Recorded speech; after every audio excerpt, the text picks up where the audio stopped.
गायों की जो दुर्दशा है उसके बारे में क्या कहेंगे आप? देखो, गाय हमारा सनातन धर्म संस्कृति का आधार है। गांव से गांव है और कहीं ना कहीं हम परिक्रमा, जो नर्मदा मैया का परिक्रमा, ये हमारे लिए साधना है। और ये साधना कहीं ना कहीं उस सनातन संस्कृति और माटी से जोड़ने का प्रयास गांव और घर से हम कर रहे हैं कि गांव घर उस माटी से जुड़े, संस्कृति से जुड़े। दुनिया का सबसे असाधारण पथ ये नर्मदा का पथ है, जहाँ चलना साधना कहलाती है। रहा सवाल गौ का, तो हम आने वाले वर्षों में गांव, नगर, घर परिवार को यही संदेश दे रहे हैं कि जिस गांव में गौधन जितना ज्यादा होगा वो गांव संक्रमण और आपदाओं से उतना मुक्त होगा। मैं तो गांव और घर परिवार से बोलता आया हूं कि बताओ कौन सा धन रखने से संक्रमण और आपदाएं और कई प्रकार के रोग और व्याधियां गांव घर में प्रवेश नहीं करते, तो वो है गौधन। गौधन हमें संक्रमण, आपदाओं से, तरह तरह की व्याधियां और रोग दोषों से बचाता है। वही दूसरी तरफ गौधन जिस द्वार पर रहता है वो परमात्मा ईश्वर उस द्वार पर प्रकट हो जाता है। गौधन हमारी प्रसन्नता, संपन्नता का आधार है। और आज कहीं ना कहीं वो धर्म, कला, संस्कृति, सनातन की जीवंतता वो गौ से है, वो गंगा से है, वो नर्मदा से है। आज सारी दुनिया भयभीत है। आज सारी दुनिया संक्रमण, आपदाओं का शिकार हो रही है और सारी दुनिया की नजर भारत के ऊपर है। ये गांव नगर को देख रही कि भारत में ऐसी कौन सी शक्तियां हैं इस देवधरा भारत में जो इन्हें भयमुक्त जीवन प्रदान करती है। इस देवधरा भारत में वो कौन सी शक्तियां हैं जो भीषण संक्रमण और आपदा के दौर में इनकी सुरक्षा करती हैं, सुरक्षा प्रदान करती है। और हमें शक्तियां प्रत्यक्ष मिली है। देखो हमारे पास गंगा है, देखो हमारे पास नर्मदा है, देखो हमारे पास यमुना है, गोदावरी है, कावेरी है। दुनिया कहती है ये नदियों का देश है और हम कहते हैं ये शक्तियों का देश है, जहाँ गंगा के रूप में हमें तो गंगा के रूप में भी शक्ति मिली और गौ के रूप में भी शक्ति मिली। ये हमारा सनातन है, ये हमारी संस्कृति है कि हमें तो नदी के रूप में भगवती मिली है, हमें गौ के रूप में मिली है। और आज देखो सारी दुनिया देख रही कि एक नदी के द्वार पर करोड़ों लोग, आज हमारा कुंभ भरा, सारी दुनिया की नजर है और दुनिया देख रही है एक नदी के द्वार पर भारत के करोड़ों लोग, और सिर्फ भारत का नहीं, दुनिया के। वो नदी का द्वार नहीं, वो शक्ति का द्वार है, जहां से सबसे बेहतर और सबसे सुरक्षित जीवन को जीने के सूत्र मिलते हैं। ये वो नर्मदा के द्वार है, ये वो गंगा के द्वार है।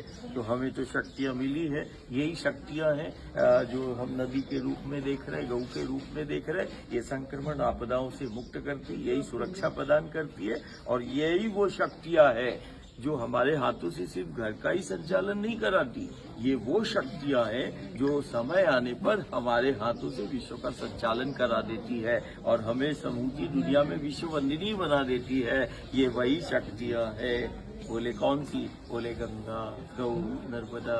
ये शक्तियां है, हमने शक्तियों को प्राप्त किया है। और देखो ये शक्ति ही है कि हम देखो वायु पर चलते हैं। आज सारा देश नहीं, दुनिया का ज्ञानी विज्ञानी देख रहा है। देखो, और हम ही है, हम पेड़ पहाड़ों को पूजते हैं परमात्मा और ईश्वर के रूप में।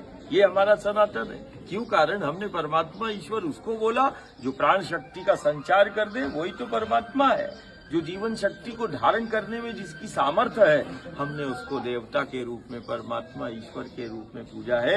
और हमें गर्व है अपनी संस्कृति पर कि हम पेड़ों को, पहाड़ों को भी परमात्मा ईश्वर के रूप में पूजते हैं। वृक्ष ही प्रत्यक्ष है। और हमें देखो वो शक्तियां हमें विंध्याचल के रूप में भी मिली है, हमें हिमालय के रूप में भी मिली है, सतपुड़ा के रूप में भी मिली है, अरावली की पर्वतमालाओं के रूप में भी मिली। दुनिया के लिए ये पेड़ पहाड़ है, हमारे लिए जीते जागते शक्ति के स्रोत हैं। यही शिव स्वरूप है, यही परमात्मा स्वरूप है। तो देखो विंध्याचल की हवा चल रही है, कभी 32, कभी 38। देखो वायु पर चलना होता है। ये सनातन की भी जीवंतता है और ये हमारा धर्म का भी जीवंतता है। और यही हम बोध कराना चाह रहे हैं कि देखो अपनी माटी से जुड़ना है, हमें अपनी संस्कृति से जुड़ना है और अपना सनातन, अपना धर्म, अपना संस्कृति का यदि जीवंतता देखना है तो चलो गंगा के पथ, चलो नर्मदा के पथ, चलो विंध्याचल, चलो सतपुड़ा, ये असाधारण है। तो सब इसी से जुड़े और बेहतर जीवन को जिए। देखिए महाराज, कृषि की बात की जाए तो अधिकांश देखा है केमिकलों का ज्यादा उपयोग किया जाता है लाभ के लिए, तो इसके पे क्या कहना मैं है? परिक्रमा के दौरान गांव-गांव से संकल्प दिला रहा हूँ कि माटी में जहर मिला के जीने की हमें बात नहीं करना है। अब तो खेतों में आग लगाना भी किसानों ने चालू कर दिया, तो खेतों में आग लगाना बंद करो, पेड़ों को काटना बंद करो, और माटी में जहर, हम उस कृष्ण का और चरित्र का चिंतन करते हैं और उस गुरु गोविंद का हम मान करते हैं जो माटी का मान करता है। हम तो उस कृष्ण के चरित्र को हम जानते हैं कि वो माखन खाने वाला यमुना के तट की मिट्टी को खाता है और मिट्टी को खाकर यशोदा को ब्रह्मांड दिखाता है। माटी के एक एक कण में छिपे उस ब्रह्मांड को दिखा दिया, माटी की महिमा, माटी के महत्व को बता दिया, माटी हमारा अस्तित्व है, ये सारे जगत को बता दिया। ये कृष्ण चरित्र है। तो माटी से जुड़कर जीना सिखाया वो मेरा गुरु गोविंद है। और आज कहीं ना कहीं विसंगति आ रही है कि वो माटी में जहर मिला के जी रहे, वही संक्रमण और व्याधियों का कारण है। तो ये साधना वो धरती के आंचल को जहर मुक्त करना, और चाहे गंगा नर्मदा गोदावरी का आंचल हो, जो माँ के आंचल से मिल रहा है वही जीव जगत का आधार है।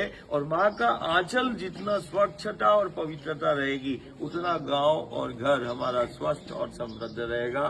तो माटी में जहर मिला के जो अन्न को पैदा कर रहे हैं, आज पूरे नर्मदा के तट और पथ पर कोई ऐसा हमें गांव नहीं मिल रहा है गंगा यमुना की जहाँ कैंसर ना हो, 2-4 heart fail, liver fail, kidney fail, शरीर काम नहीं कर रहा, दिमाग काम नहीं कर रहा। ये दूषित आहार, हमारा आहार, हमारा खान पान के कारण आज गांव तरह तरह के संक्रमण और व्याधियों से घिरा हुआ है।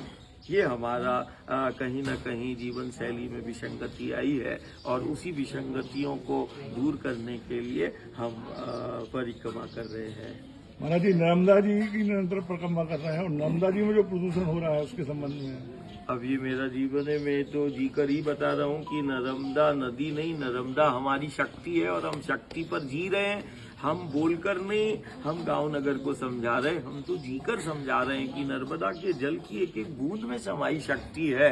मैं तो बोलता हूँ कि नर्मदा के पथ पर जो वायु का प्रवाह है वो देखो, ये शरीर का क्षय नहीं होने दे रहा है।